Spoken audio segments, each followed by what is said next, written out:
ತಾನು ನಾರ್ಮಲ್ ಎಂದು ಸಮಾಜದ ನಾನು ಬಹಳ ಸಹಜವಾಗಿದ್ದೀನಿ ಅಂತ ಅಂದ್ಕೊಂಡಿರೋ ವ್ಯಕ್ತಿಯ ಪ್ರಕಾರ LGBT ಕಮ್ಯುನಿಟಿಯವರು ಹೌದಾ ಹೀಗಿದ್ದಾರಾ ಅವರು ಅವರ ಬಗ್ಗೆ, ಅವರ ಲೈಂಗಿಕ ಕ್ರಿಯೆ ಬಗ್ಗೆ, ಅವ್ರ ಜೀವನದ ಬಗ್ಗೆ, ಅವ್ರ ಮೂವ್ಮೆಂಟ್ ಬಗ್ಗೆ ತನ್ನ ಬಗ್ಗೆಗಿಂತ ಜಾಸ್ತಿ ಕುತೂಹಲ ಇರುತ್ತೆ ವ್ಯಕ್ತಿ ಬೇರೆಯವ್ರ ಬಗ್ಗೆ.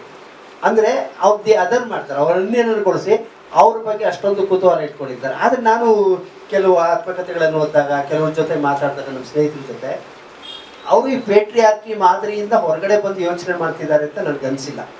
ಆದರೆ ಅವ್ರ ಅಭಿವ್ಯಕ್ತಿ ಕ್ರಮ ಸ್ಟ್ರಾಂಗ್ ಆಗಿದೆ.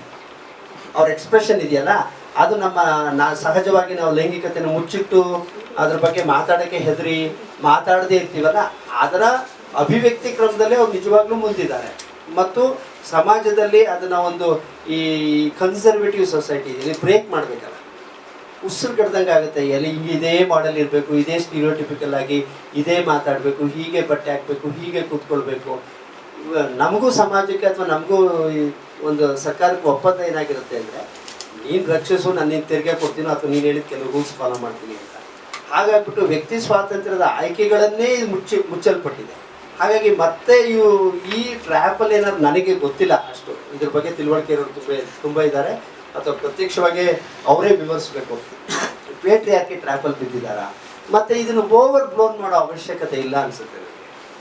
S they are in trouble. ಈಗ ಡೊಮೆಸ್ಟಿಕ್ ವೈಲೆನ್ಸ್ ಪ್ರಮಾಣ ನಾನು ಇದರಲ್ಲಿ ಸಂಶೋಧನೆಗಳಲ್ಲೆಲ್ಲ ಗಮನಿಸ್ತಿದ್ದೆ.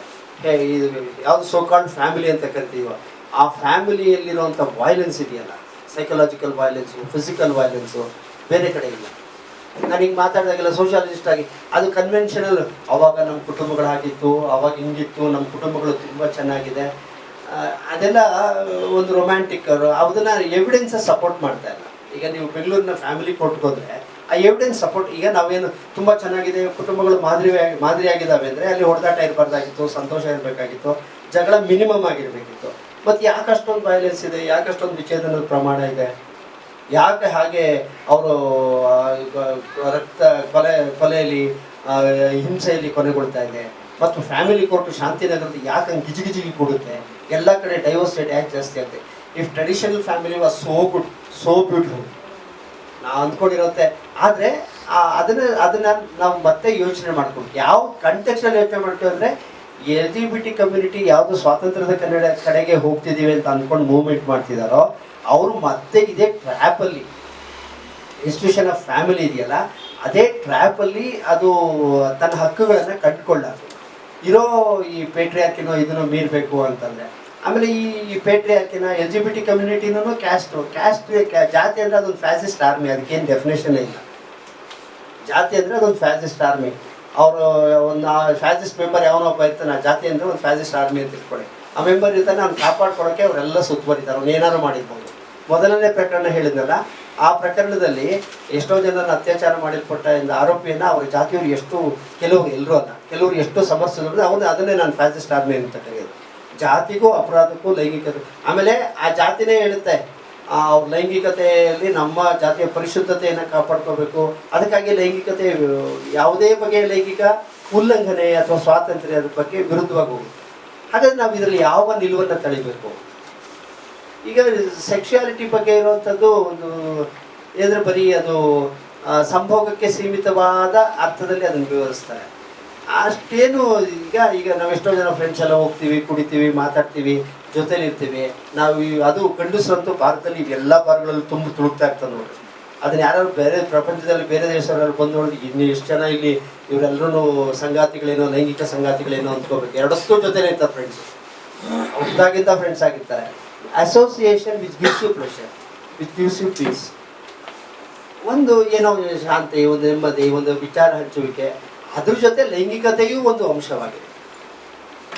ಅದಕ್ಕೆ ಅದನ್ನೇ ವೈಭವೀಕರಿಸೋದು, ಅದ್ರ ಸುತ್ತಮುತ್ತಲೇ ವಿಪರೀತವಾದ ಇದನ್ನು ಅದ್ರ ಜೊತೆ ಅಸೋಸಿಯೇಟ್ ಆಗಿರೋರು ಅಡ್ರೆಸ್ ಮಾಡಬೇಕು.